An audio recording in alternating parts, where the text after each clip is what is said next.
Welcome to Collecting Chaos. I said I was going to clean up a comic and show it to you today. In the introduction, I have it sitting in a Mylite 4 here. We'll go ahead and take it out so you can get a better look.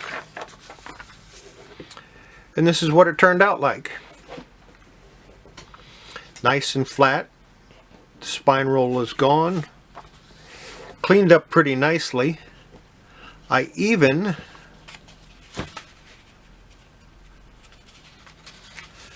got most of the water stain out of it, not all of it. I'm not ready to show how I did that yet. I need to experiment a little bit more with it. But I did get the majority of the water stain gone. Overall, I think it turned out pretty nice. Still wouldn't rate it above a good. It presents a little better than it did. But like I said, I still don't think I'd rate it above a good, even with all the work that I did to it. But at least it's not fair anymore. Let me stick it back in this Mylite. After I press a comic, I like putting them in Mylite 4s, and I did do a press on this. Actually, I did several presses on it.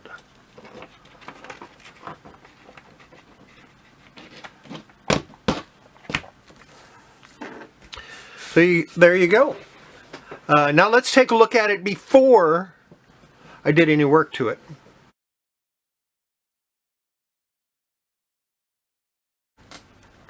That made a big difference, didn't it? Between what I just showed you and this. It's exactly the same comic. I tried some new techniques on it, and it came out a lot cleaner.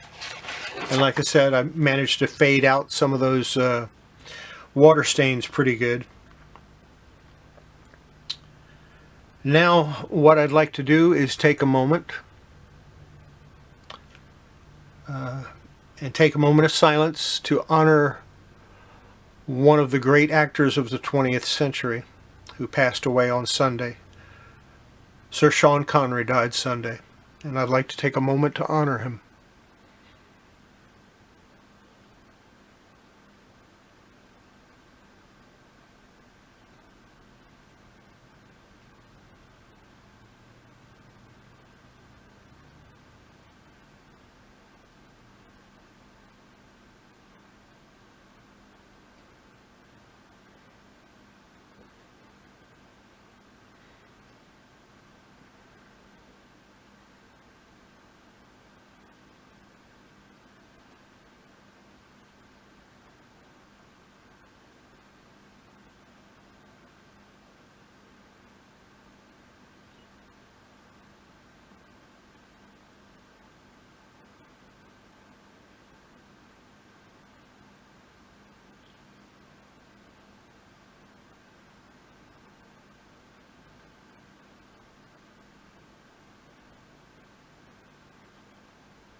Okay, that's done.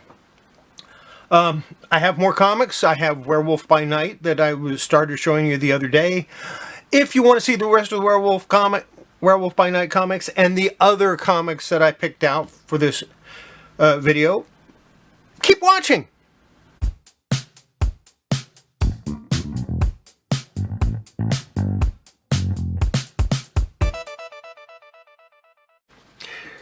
Start out Werewolf by Night number 20.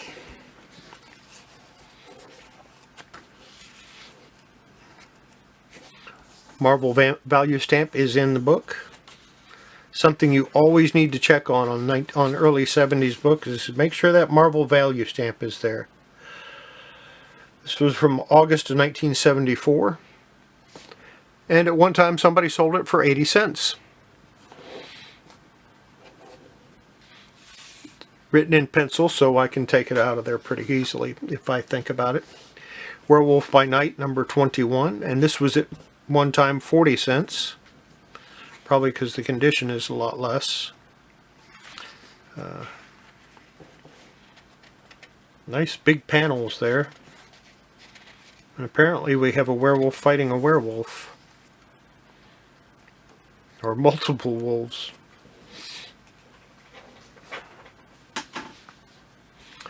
Werewolf by Night 22. And these are mid to low grade. Most of my Werewolf by Nights are. I just didn't really care that much. I just wanted them so I could read them. Number 24. I'm missing number 23 apparently. Captain America value stamp.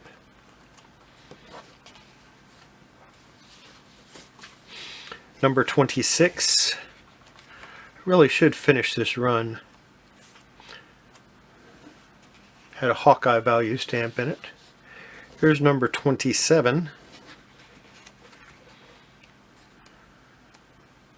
I think it would be neat to get every comic that had a value stamp in it and have them in order of the value stamps.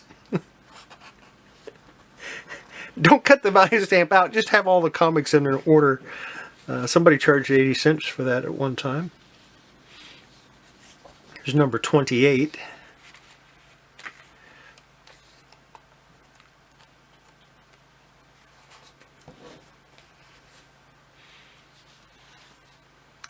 Number 29.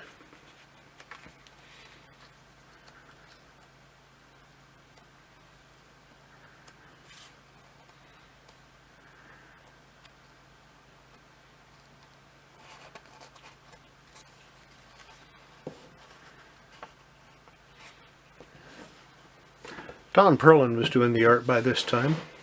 Here's number 30. I know what everybody's waiting to see. Do I have it? What do you think? Do you think I have the issue that's coming up? Here's number 31.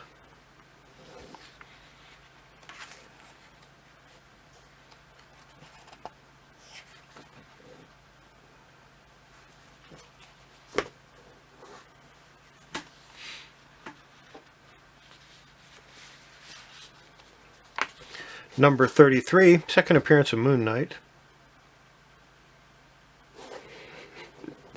You're missing the smile on my face. Yes, I have number 32 as well, and it's in very nice shape, except for this crease here. I would rate this a very good to fine, maybe. Very good plus, maybe.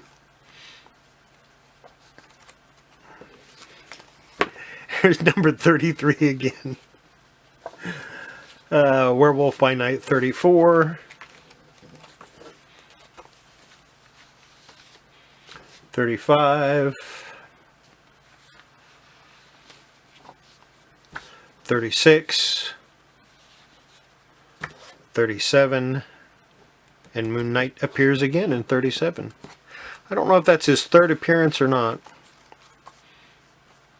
The only one that's important to me is 32, his first appearance. I don't care about the rest of them. It doesn't matter. I care about him because I want to get, eventually, I think I'd like to get the whole Werewolf by Night set.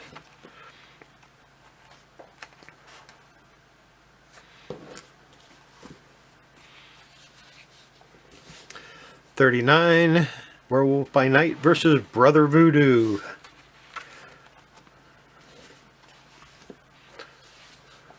$40.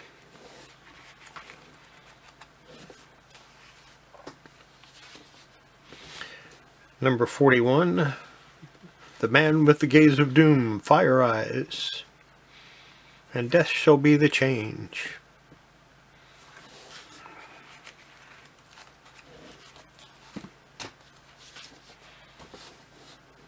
$42, Beast Man versus Iron Man.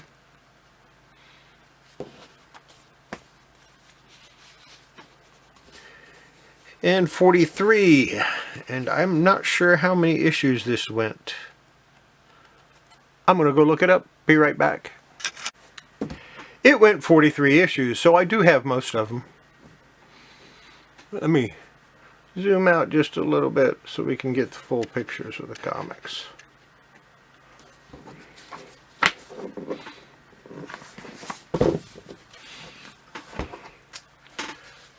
Now here, Western Gunfighters, featuring Kid Colt, Black Rider, and Apache Kid. This is number 16 from July of 1973, and I'm pretty sure these were all reprints.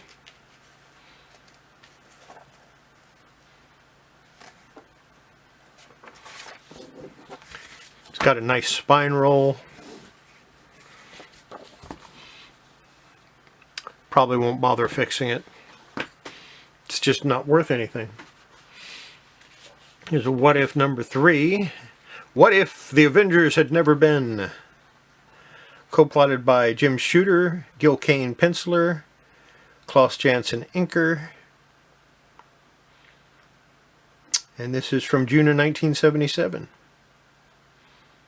Take a long look at Iron Man's old style golden armor, faithful one, because this scene from Avengers number 2 is the last time you'll see it.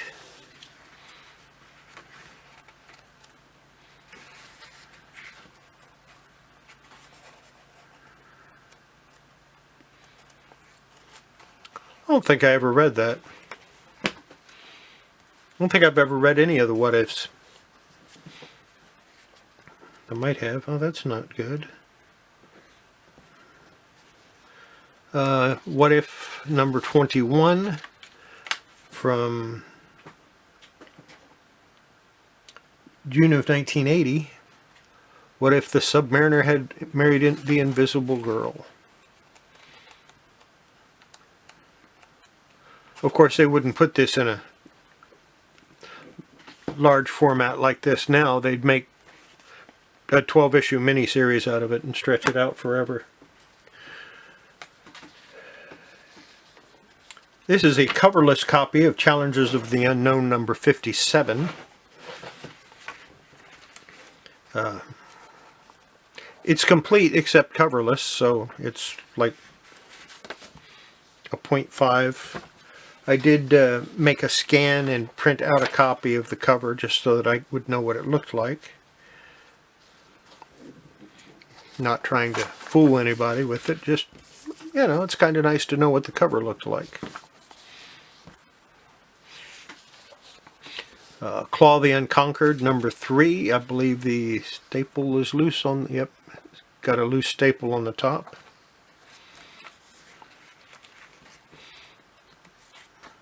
Drops it to very good automatically. I mean, cover looks nice. It doesn't have a lot of creases or anything. Not a lot of creases on the spine, but because of that loose staple, it costs it. The condition is just terrible because of that. And Red Circle Comet. Red Circle Comics Group. This is also known as Archie. Archie published the Red Circle comics for a while. Exquisite Inking by Alex Nino. And Carmine Infantino did the pencils. Comet number 1 from October 1983.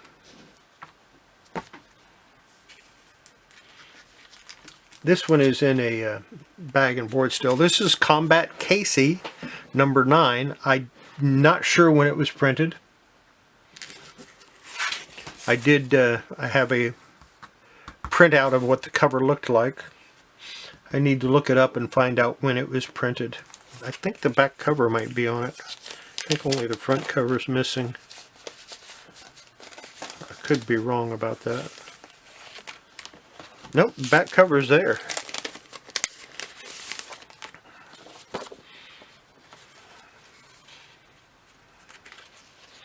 Back cover's there and just barely attached to one staple.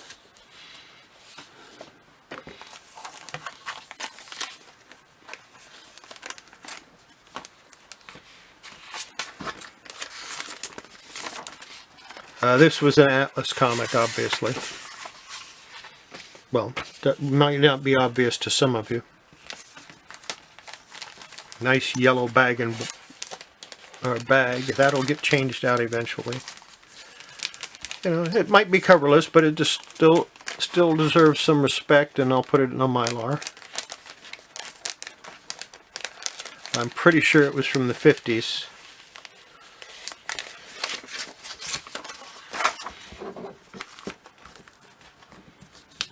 Might not have been Atlas, but I thought it was. Yeah, it's Atlas. There's a little symbol right there.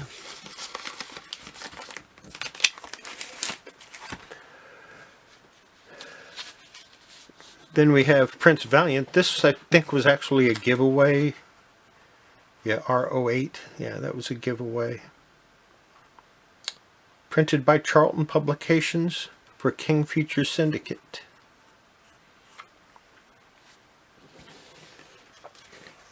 It's for the supplementary reading program. I want to try to take that ink off if I can. I'm not sure if I can or not. And now here's Conan number 30. We'll show you a few more Conan books.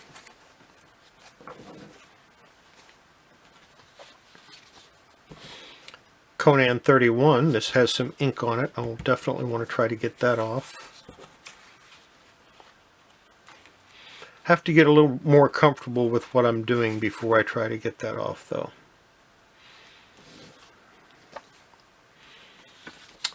Conan 32.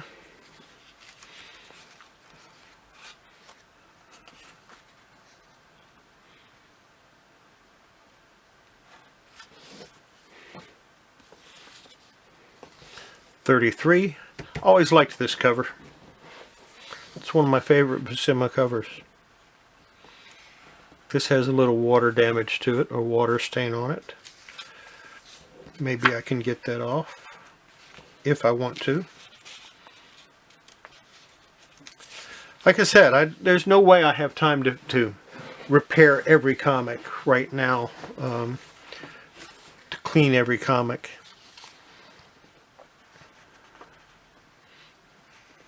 Maybe once I retire, I can do nothing but do that. I really enjoy it. And I enjoy trying to find new ways of taking care of stuff. This has got some missing lettering there.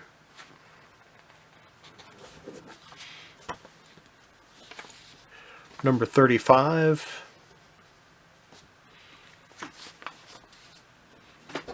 37. Beautiful Neil Adams cover. I'd like to get a better copy of that, just because that's an iconic cover.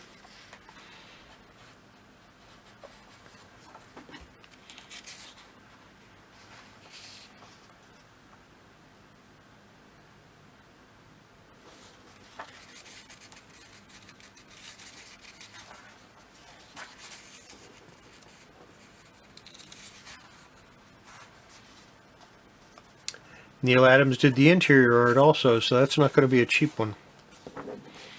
But I would like to get a nice copy of that. Maybe I'll try to get a slabbed copy, who knows. Lot of bad water damage on this. Covers about a quarter of the comic on the back side.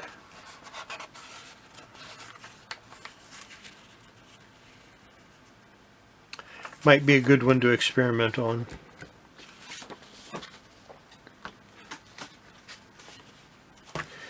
Number 41. This one is all wrinkled up. Now, if I decided I wanted to clean this, the first thing I would do would be to press it. But I wouldn't do a hot press, I'd do a cold press. I'd put it in my humidity bath, or my humidity chamber, let it sit for 3 or 4 hours, and then put it in my press without any heat, just to flatten it out. That's all I'd be interested in doing, is making sure it was nice and flat so I could go ahead and start cleaning it. When you heat press it, you're kind of locking that dirt in. If you cold press it, you're not really locking the dirt in. You're just flattening it. At least that's my understanding. Here's 41, and that's how I did the one and got it fairly clean. This is from 1974. I did see a value stamp. There it is.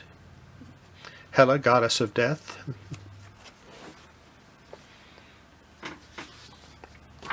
Number 42, and I have a couple of copies of that.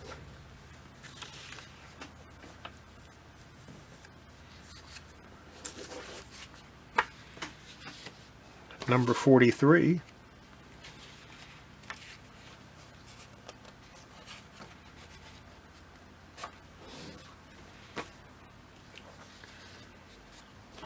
Number 44. It's another nice cover.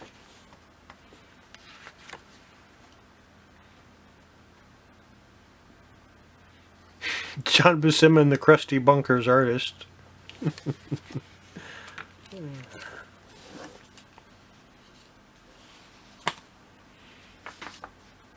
Number 45, and I have 2 copies of that.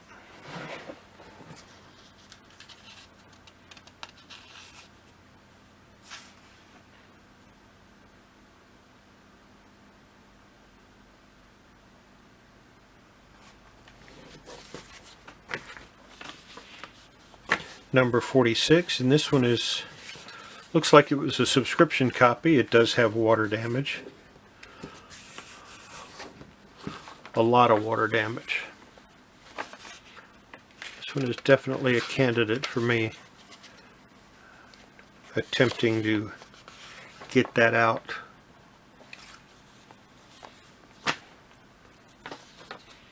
Number 48 also has water damage. A lot of these came out of the same collection, that's why they have water damage.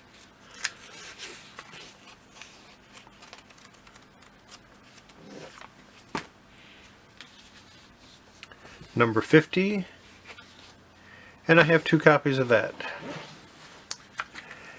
And I think that's enough. If you want to see more Conan, let me know.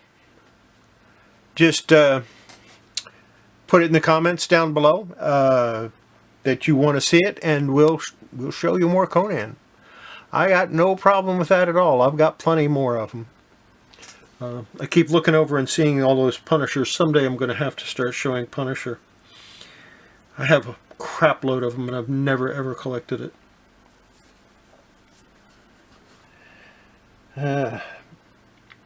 That's going to be it for this video. Make sure before you handle your comics, wash your hands. It's good for the comics, good for your health. Having said that, we'll see you next video. Bye.